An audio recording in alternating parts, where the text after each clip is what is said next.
High guys, देख्न सक्नुहुन्छ यो चाहिँ छ हाम्रो धान काटिसके पछाडिको खेत होइन। यहाँ चाहिँ एकदमै रमणीय स्थानहरू छ। अहिले चाहिँ यहाँनिर धान काटेर खेतहरू सबैतिर धान काटेर राखिरहेछन्।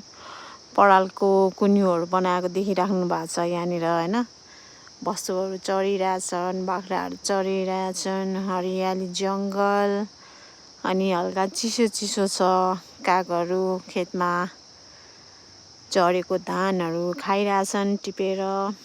अनि चराचुरुङ्गीको आवाज, यो किरफट्याङ्ग्राको आवाज एकदमै राम्रो अनि शान्त हो हल्ला। काठमाडौँबाट एकदमै टाढा, कुनै कुराको चिन्ता छैन, कुनै कुराको पिर छैन, कोही मान्छेको केही यहाँनिर पल्युसन छैन। एकदमै राम्रो ठाउँ।